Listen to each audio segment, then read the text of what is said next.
नमस्कार, अजय चतुर्वेदी। आज हम लोग बातचीत के लिए एकत्र हुए हैं इस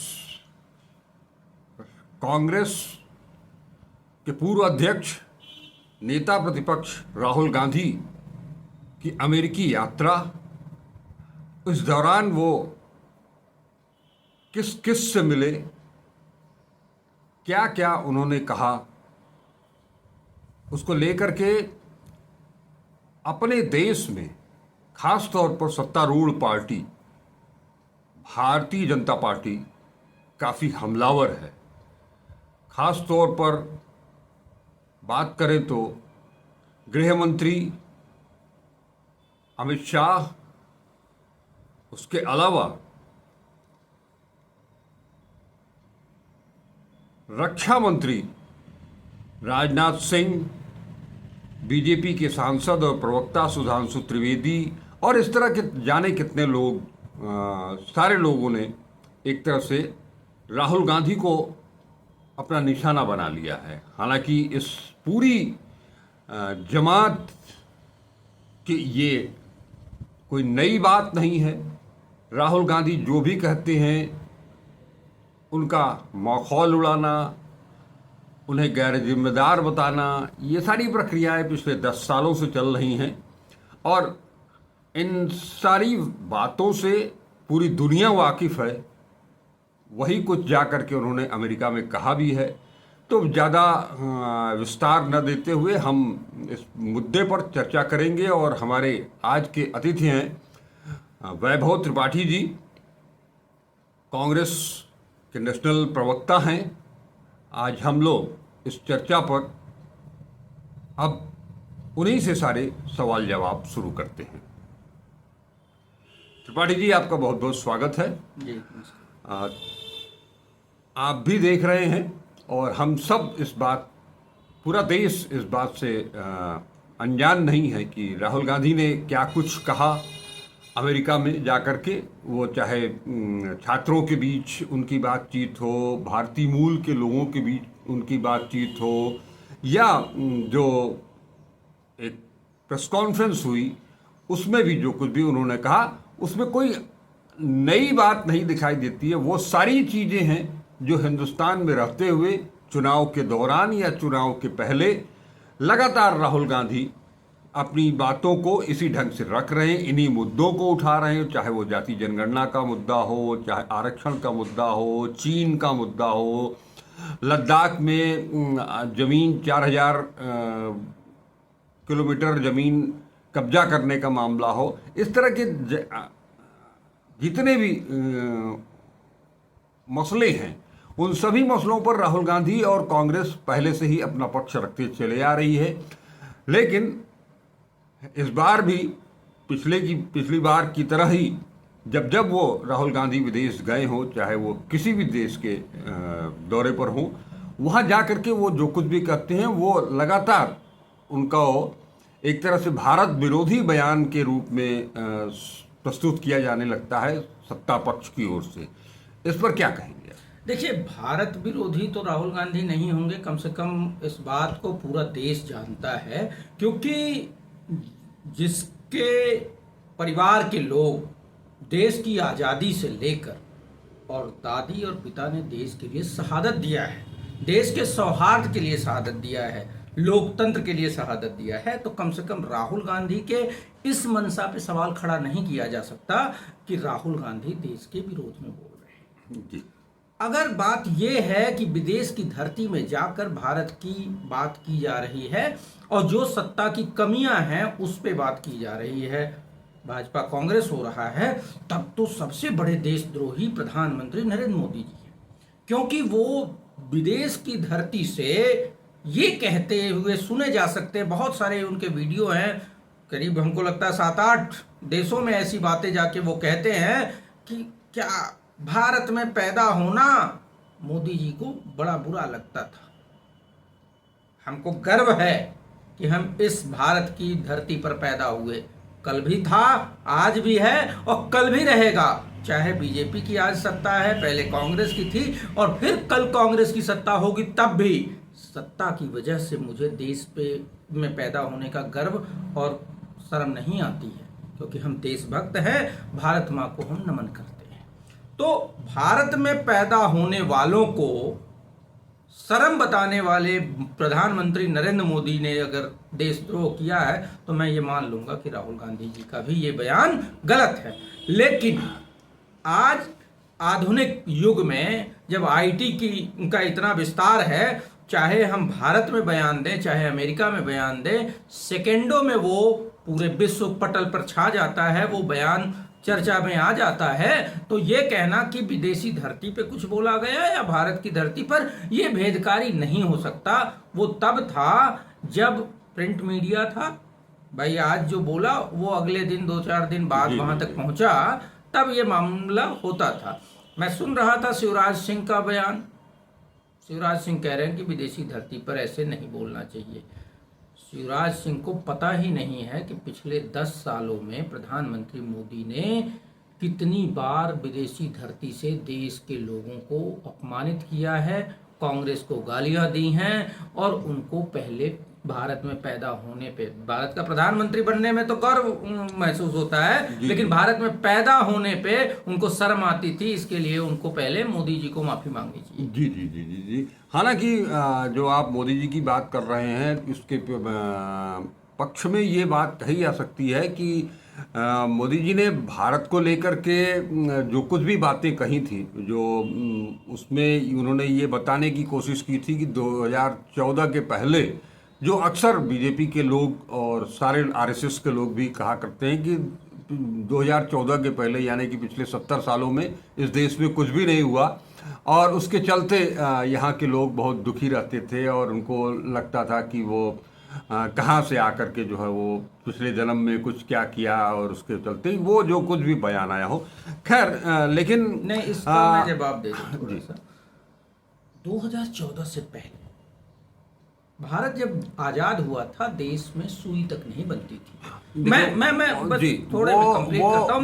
मैं इसको 2014 के बाद मानसिक रूप से दिवालिये लोग ऐसे होते हैं कि जो किया मैंने ही किया और मेरे पिता ने कुछ नहीं किया। ये मानसिक रूप से दिवालिये लोगों का पहचान है।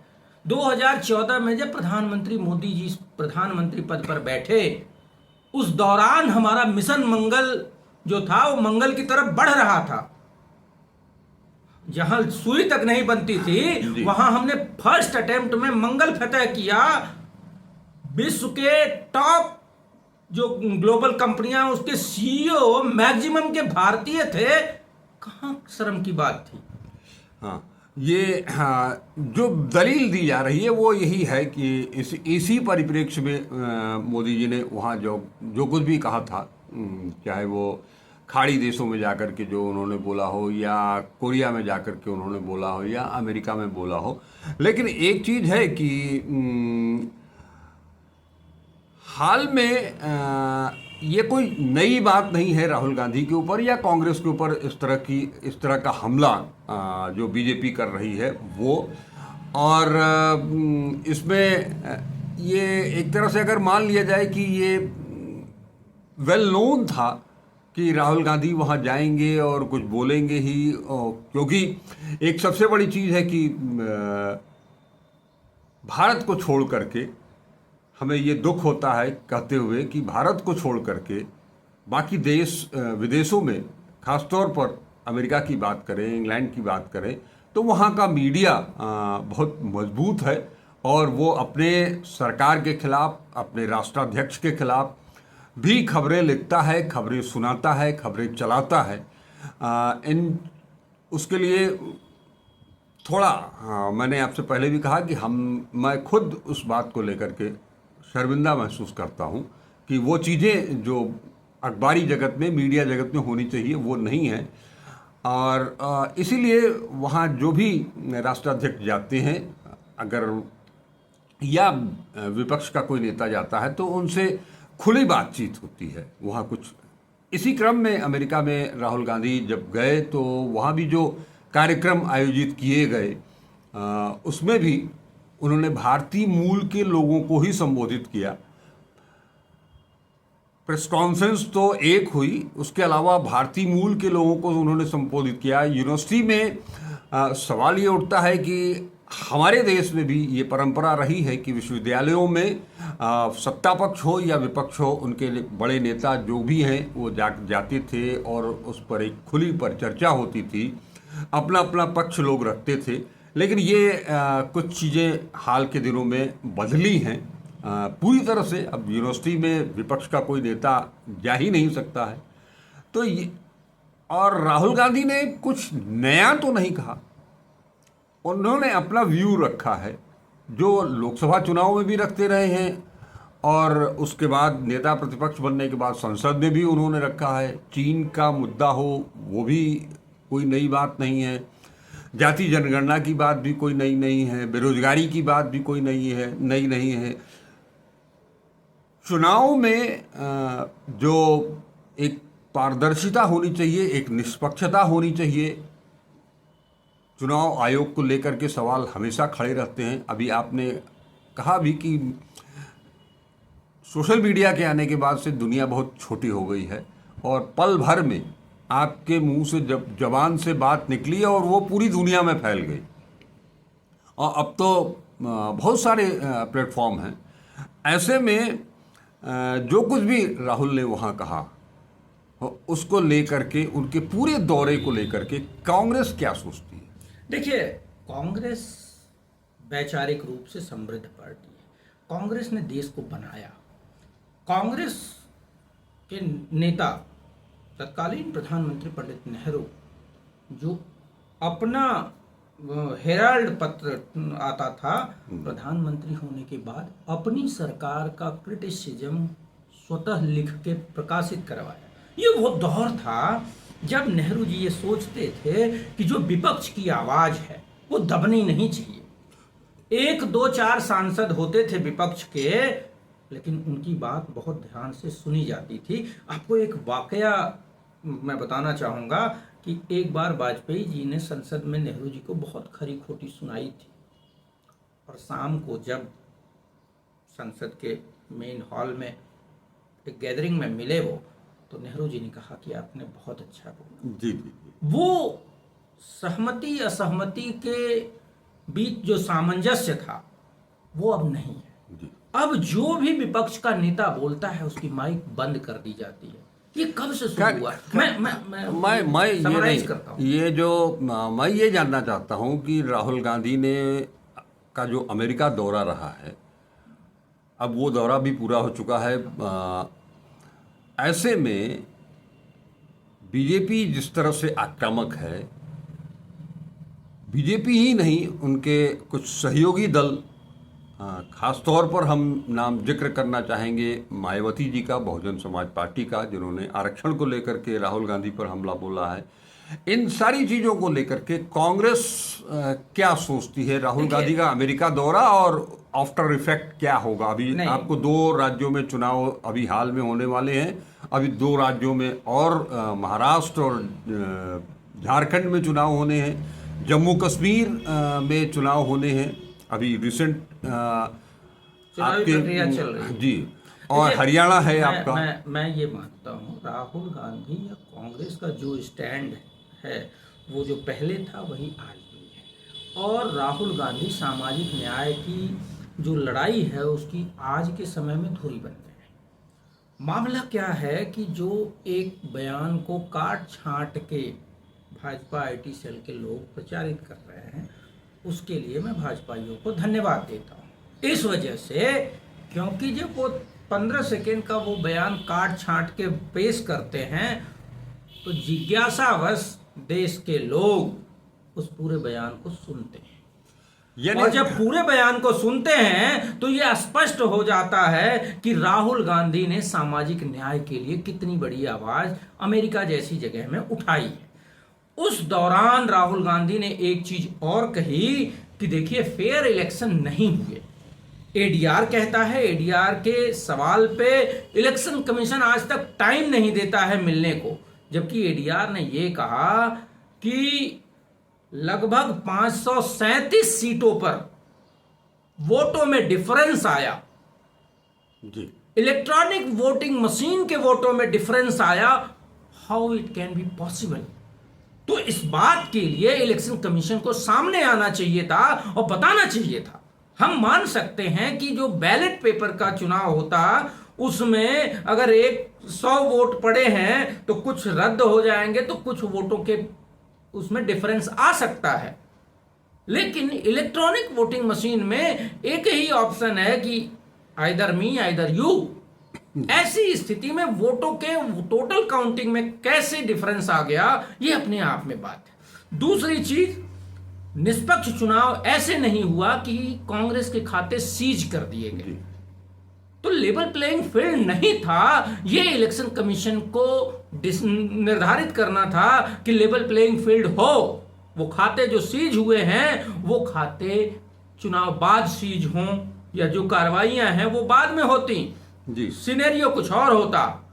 मैं आपको बताऊं कि अप्रत्याशित रूप से उड़ीसा में अगर 20 सीटें जो बढ़ गई बीजेपी की, वो ना बढ़ी होती, सिर्फ 20 सीट बीजेपी कम होती, तो खड़गे जी ने कहा है कि भाजपा के सारे लोग जेल में होते।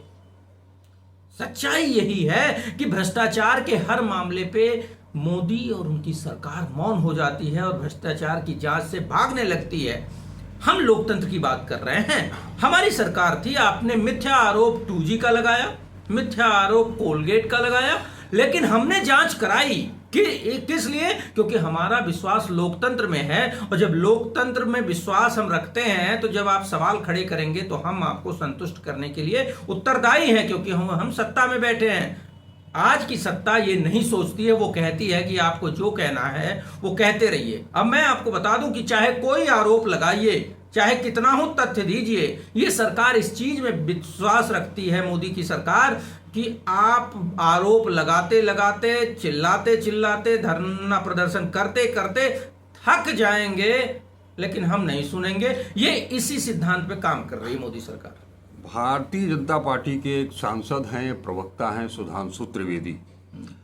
उन्होंने राहुल गांधी के ऊपर जो आरोप लगाया है कि बदनाम लोगों से विदेशों में मुलाकात कर खतरनाक और शरारतपूर्ण गतिविधियों में शामिल हो रहे हैं। खास तौर पर उन्होंने जिक्र किया है अमेरिकी सांसद इल्हान उमर से मुलाकात को लेकर के उन्हें ये प्रतिक्रिया दी है। क्या कहना चाहेंगे? देखिए, कांग्रेस की बात करें ना, कांग्रेस एक उस चुने हुए सांसद से राहुल जी मिले हैं जो कि अमेरिकी संसद की चुनी हुई निर्वाचित सांसद है जी, और सार्वजनिक तौर पे मिले हैं। हमने सैफुल्ला जैसे आतंकी को टिकट नहीं दिया जो बीजेपी ने दिया है। तालिब हुसैन जैसे जो कमांडर है आतंकियों का, उसको पदाधिकारी नहीं बनाया है। आसिया अंद्राबी जैसी जो पाकिस्तान की बात करती है, उसको हमने पोस्टर गर्ल नहीं बनाया। तारिक अनवर मीर जैसे लोगों को हमने मंच नहीं दिया बोलने को।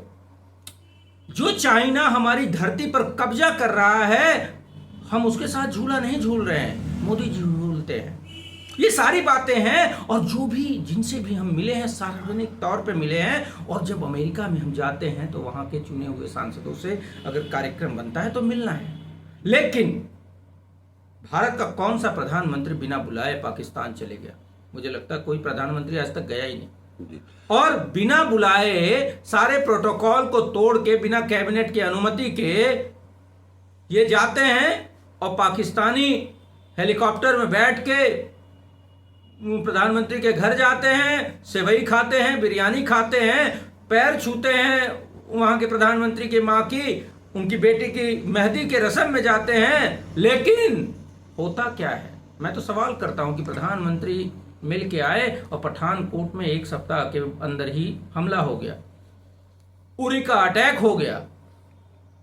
मैं सवाल करता हूं कि प्रधानमंत्री ने क्या बातें वहां की जो ऐसे आतंकी हमले हुए। एक चीज इस पर राहुल, जो चीन का अभी आपने जिक्र किया, उस पर राजनाथ सिंह ने कहा है कि बाकायदे इसे चीन विवाद को लेकर के जिस तरह से दावे उन्होंने किए हैं वो भ्रामक और तथ्यों से परे हैं। मैं ये कह रहा हूं कि आदरणीय राजनाथ जी रक्षा मंत्री हैं, सेना के उस स्टैंड को वो नकार नहीं सकते हैं, क्योंकि सेना वहाँ पे खड़ी है। फिंगर 8 तक हम जाकर अपनी पेट्रोलिंग करते थे, अब हम फिंगर 4 पे खड़े हैं। फिंगर 4 से आगे हम पेट्रोलिंग नहीं करते हैं, और फिंगर 8 तक जाते थे, और दोनों जाते थे। चाइना भी आता था और हम भी जाते थे। अलग अलग टाइमिंग पे हम अपना पेट्रोलिंग करते थे। लेकिन अब वहाँ जाना रिस्ट्रिक्टेड हो गया है। हमारे सैनिक वहाँ नहीं जा रहे हैं। वो घुस के हमारी सीमा में 20 जवानों को मार डालते हैं। उस पे क्या कहेंगे? लद्दाख में जो जमीन कब्जाई गई है, सोनम वांगचुक वहां से पदयात्रा कर रहे हैं। अब वहां जो बैठा व्यक्ति है वो ज्यादा जानता है, या राजनाथ जी दिल्ली के एसी कमरे में बैठ के ज्यादा जानते हैं? सेना के आधिकारिक बयान में कि हमारी पेट्रोलिंग रुकी है, हम आगे नहीं बढ़ पा रहे हैं, इसके लिए राजनाथ जी क्या कहेंगे? जवाब देना चाहिए। जवाबदेही से ये सरकार हमेशा भागती है, और कोई भ्रम से परे नहीं है। अगर विपक्ष भ्रम में है तो ये लोकतांत्रिक प्रक्रिया है, परंपरा रही है कि अगर हमको कोई बात पे आप पे संदेह है, आपकी गतिविधियों पे, तो आप बैठ के उसको सुलझाएंगे। आपने 10 साल में एक बार भी विपक्ष के लोगों को भरोसे में लेने की कोशिश की? आप तो बिना चर्चा के बिल पे बिल पास किए जाते हैं। अब जब आप बैसाखी पे आ गए हैं तो आप चर्चा करने के लिए तैयार हुए हैं। नहीं, 10 साल तो मोदी जी बात ही नहीं करना चाहते थे। मोदी जी क्या कहते थे? आई, मी एंड माई सेल्फ। इसके अलावा मोदी जी ने कभी कुछ नहीं कहा। अब वो कहते हैं, अब वो संविधान की पुस्तक को सर माथे लगाते हैं। ये राहुल गांधी और इंडिया गठबंधन की मजबूती का प्रमाण है कि जो मोदी जी आई, मी एंड माई सेल्फ में थे, वो संविधान की प्रति को सर माथे लगाते हैं। इस बात को तो राहुल गांधी ने वहाँ कोट भी किया है कि विरोधियों को संविधान को माथे लगाने पर विवश कर दिया। एक चीज़ और भी कहूँगा कि राजनाथ सिंह और बीजेपी के कुछ लोग, गिरिराज सिंह हो या और भी लोग, जो राहुल गांधी ने एक सिख युवक को लेकर के, उसकी पगड़ी को लेकर के और गुरुद्वारे में जाने की बात को लेकर के जो वहाँ बात कही है, उस पर भी ये काफ़ी आक्रामक दिख रहे हैं, और उसको एक तरफ से 1984 की घटना से जोड़ करके इसको प्रस्तुत करने की कोशिश की जा रही है। गिरिराज जी दुर्भाग्य से संसद सदस्य है और भाजपा की वजह से है, लेकिन नॉनसेंस टाइप की बातें करना उनका पहचान है। तो मैं उन पे टिप्पणी करने की बजाय मैं अपनी बात करता हूँ। राहुल गांधी हर संस्कृति, वेशभूषा, बोलचाल, भाषा को पूरा सम्मान देने की बात करते हैं, जबकि प्रधानमंत्री क्या कहते हैं कि वेशभूषा देख के पहचाना जा सकता है कि ये कौन है। तो जो कपड़े देख के भेद करता है वो इस समाज का दुश्मन है। वो समाज में भेद पैदा कर रहा है, उससे समाज में बंटवारा होगा। लेकिन राहुल गांधी ने तो आदिवासियों को भी हक दिलाने की बात की, राहुल गांधी ने दलितों को भी हक दिलाने की बात की, अल्पसंख्यकों को भी हक दिलाने की बात की, वंचित समाज को हक दिलाने की बात करते हैं। वो कहते हैं कि यूनिफाइड नहीं हो सकता जी, सबकी संस्कृति, सबकी बोलचाल, सबकी भाषा अलग महत्व रखती है, वो उनके लिए महत्वपूर्ण है। जबकि बीजेपी क्या करती है? बीजेपी कहती है कि ये बड़ा राज्य है, ये उससे मजबूत है, राज्यों में भेद पैदा करती है। बीजेपी जातियों में भेद पैदा करती है, ये बड़ा है, ये छोटा है, ये भाषा अच्छी है, ये खराब है। तो देश का लोकतंत्र इसीलिए तो कमजोर हो रहा है, क्योंकि बीजेपी हर स्तर पे लोगों में भेद पैदा कर रही है। राहुल गांधी ने, चाहे वो संस्कृति हो, वेशभूषा हो, राज्य हो, भाषा हो, हर मामले में सबको स्वतंत्रता देने की बात की है, और सबका उचित सम्मान होना चाहिए, ये बात उन्होंने कही है। जो 84 के दंगों की बात करते हैं, वो नितिन गडकरी का टाइम्स ऑफ इंडिया में दिया गया 2016 का वो स्टेटमेंट पढ़ लें कि 84 के दंगे में संघ के 64 लोगों के ऊपर FIR दर्ज क्यों हुई और उनकी उसमें भूमिका क्या रही। जी, बहुत कुछ। हम एक समय भी अब पूरा हो रहा है, इसलिए मैं आपसे एक आखिरी सवाल करना चाहूँगा कि इस पहले भी मैंने आपसे पूछा था, इस राहुल गांधी के अमेरिका दौरे और वहाँ उन्होंने जो कुछ भी बातचीत की, अपना पक्ष जो रखा है, अपना व्यू ही रखा है उन्होंने नेता प्रतिपक्ष के तौर पर, उसका क्या प्रभाव पड़ेगा अंतर्राष्ट्रीय राजनीति में और भारत के अंदर जो सियासत चल रही है उसके। देखिए, मुझे ये लगता है राहुल गांधी का कोई ऐसा नया स्टैंड नहीं है। राहुल गांधी अपने उसी स्टैंड पे कायम है जो कांग्रेस की विचारधारा है जी। और हम उसी पे काम करते हैं, पहले भी करते थे, आज भी करते हैं और आगे भी करते रहेंगे। हाँ, उस पे राहुल जी के बयानों पे जो विवाद खड़ा किया है बीजेपी ने, उससे एक जागरूकता आम जनमानस में भारत के आई है कि वो बीजेपी के आरोपों की स्वतः जांच करती है और जाके सोशल मीडिया पे उन बयानों को सुनती है और पुख्ता कर लेती है कि राहुल गांधी जनता के हक की लड़ाई लड़ रहे हैं और न्याय की बात कर रहे हैं, सामाजिक न्याय। एक तरह से आप ठीक उसी तरह की बात कर रहे हैं जिस तरह से हम लोगों ने भी देखा, देश के लोगों ने भी देखा कि लोकसभा चुनाव के दौरान राहुल गांधी और कांग्रेस पार्टी ने जो अपना मैनिफेस्टो जारी किया, जिसे कि आप न्याय पत्र के नाम से आप लोग जानते हैं, वो बोलते हैं, उस न्याय पत्र का प्रचार प्रसार जितना आप लोगों ने नहीं किया उससे ज्यादा प्रधानमंत्री जी ने खुद कर दिया। प्रधानमंत्री जी ने, एग्जैक्टली मैं यही कहना चाह रहा हूँ। मैं इस बात के लिए भाजपा और आईटी सेल के लोगों का धन्यवाद भी करता हूँ। देखिए, अच्छी चीजों का धन्यवाद भी होना चाहिए कि जो बातें शायद नहीं समझ पाती देश की जनता, उन बातों पे विवाद खड़ा करके भाजपाइयों ने राहुल जी की उन बातों को प्रचारित होने में मदद की है। तो इसके लिए मैं धन्यवाद करता हूँ। बहुत इसी कड़ी में राहुल गांधी की चर्चा हो रही है, तो राहुल गांधी ने केवल जो आरोप लग रहे हैं कि वो उनकी टिप्पणियों को लेकर के, उनकी बातों को लेकर के, लेकिन चर्चा इस बात पर भी होनी चाहिए हमारे समझ से कि चाहे भारत अमेरिका संबंध का मामला हो, आतंकवाद को ख़त्म करने और पाकिस्तान से बातचीत न करने, जब तक कि आतंकवाद ख़त्म नहीं होता है तब तक पाकिस्तान से बातचीत न करने, बांग्लादेश और इजराइल में जो चरमपंथी तत्वों को लेकर चिंताएं हैं, उन सब के साथ को लेते हुए राहुल गांधी ने अपनी देश की केंद्र की सरकार का समर्थन किया है और बाकायदे उन्होंने कहा है कि हम इसके साथ हैं। देखिए, मजबूत विपक्ष और सकारात्मक भूमिका ये कहती है कांग्रेस जो कर रही है, आतंकवाद के मुद्दे पे बात हो, सांप्रदायिक तनाव की बात हो, देश के अंदर अंतर्कलह की बात हो, इन सभी मुद्दों पे जो विपक्ष की सकारात्मक भूमिका होनी चाहिए, राहुल गांधी उसके लिए तटस्थ हैं और वो विरोध के लिए विरोध करने वाले नेता नहीं हैं। और राहुल गांधी एक बेहद ईमानदार नेता है, वो जो कहते हैं वो जरूर करते हैं। वहीं सरकार इस मामले में चूक जाती है क्योंकि वो बहुत सारे ऐसे कानून बैकडोर से पास कराना चाहती है। वो चाहती है कि विपक्ष को भनक ना लगे, चोरी छिपे। तो जो सरकार की भूमिका है वो प्रश्न के घेरे में है, लेकिन विपक्ष के रूप में एक मजबूत और सकारात्मक दृष्टिकोण के साथ कांग्रेस और इंडिया गठबंधन देश की उन्नति के लिए हमेशा संघर्षरत रहे और आगे भी रहेंगे। बहुत बहुत शुक्रिया आपका त्रिपाठी जी, आप हमारे लिए आपने वक्त निकाला, हमारे दर्शकों के लिए आपने वक्त निकाला। अब रिसेंटली 2 राज्यों में विधानसभा के चुनाव होने जा रहे हैं। अगले महीने में 8 तारीख तक उसका भी परिणाम आ जाएगा। इसमें सबसे ज़्यादा संवेदनशील राज्य है जम्मू कश्मीर और ख़ास तौर पर संवेदनशील पड़ोसी राष्ट्रों को लेकर के भी है, लेकिन सबसे बड़ा सवाल जम्मू कश्मीर को लेकर के है कि इस देश में जम्मू कश्मीर पहला स्टेट है जिसको कि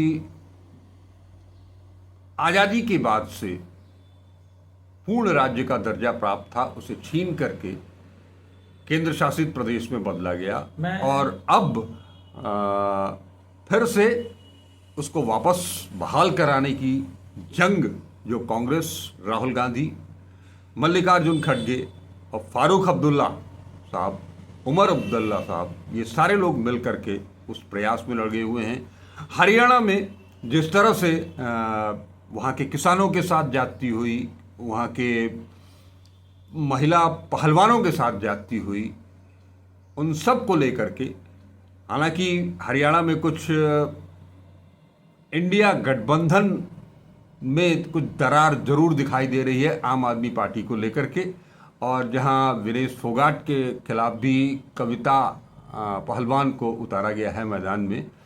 इन सब को लेकर के हमको लगता है कि आने वाले समय में इस पर भी अपनी स्थितियां कांग्रेस बहुत जल्द स्पष्ट कर देगी। मैं इस पे बात करना चाह रहा था। देखिए, जम्मू एंड कश्मीर बहुत लंबा, हम उसके जाने के चक्कर में नहीं है। जम्मू एंड कश्मीर जो है जी, उसका पूर्ण राज्य का दर्जा छीना गया। दिल्ली पूर्ण राज्य के दर्जे के लिए लड़ रहा है और बीजेपी कहती है हम देंगे, वहीं जम्मू एंड कश्मीर का पूर्ण राज्य का दर्जा छीन लेती है। तो इसी से पता चलता है बीजेपी का दोहरा चरित्र क्या है। दूसरी बात, हरियाणा की बात करते हैं तो हरियाणा में एक तरफ भाजपा की सांसद किसानों को रेपिस्ट, मर्डरर कहती है और बीजेपी मौन रहती है। उसी दूसरी तरफ विनोद फोगाट को लेके जिस प्रकार पूर्व अध्यक्ष कुश्ती संघ के ब्रजभूषण जैसे व्यक्ति ने घोर निंदनीय टिप्पणियां की हैं, और उसी में एक टिप्पणी उनकी ये आई कि द्रौपदी और महाभारत का जिक्र हुआ, तो शायद ब्रजभूषण ये बात भूल गए कि द्रौपदी का चीरहरण करने वालों का सर्वनाश हुआ और जिन्होंने उन द्रौपदी का साथ दिया उनकी विजयश्री हुई। तो कांग्रेस की ही दोनों जगह विजयश्री होगी, क्योंकि जन भावना है पूर्ण राज्य का दर्जा जम्मू एंड कश्मीर में, जनता कांग्रेस और इंडिया गठबंधन के साथ खड़ी है, और हरियाणा में किसानों के मुद्दों पर, पहलवानों के मुद्दों पर, जवानों के मुद्दों पर जनता एक साथ एकजुट है। हरियाणा का पूरा चुनाव किसान, जवान और पहलवान पे हो। बहुत बहुत शुक्रिया त्रिपाठी जी, आपने हमारे दर्शकों को विस्तार से कांग्रेस को लेकर के, राहुल गांधी को लेकर के, इंडिया गठबंधन को लेकर के काफ़ी कुछ खुलासे किए हैं, अपना व्यू स्पष्ट किया है। इसके लिए हम आपका आभारी हैं। हम लोग फिर लगातार मिलते रहेंगे, आगे भी अभी बहुत सारे मुद्दे आएंगे, इन मुद्दों पर चर्चा होती रहेगी। बस अपने दर्शकों से अपील है, ये आप इसी तरह से अपना सहयोग बनाए रखें, वीडियो को पूरा देखें, लाइक करें, ज़्यादा से ज़्यादा शेयर करें, और अब तक अगर @अजय चतुर्वेदी 842 यूट्यूब चैनल को सब्सक्राइब नहीं किया है तो उसे सब्सक्राइब जरूर करेंगे। नमस्कार, अजय चतुर्वेदी।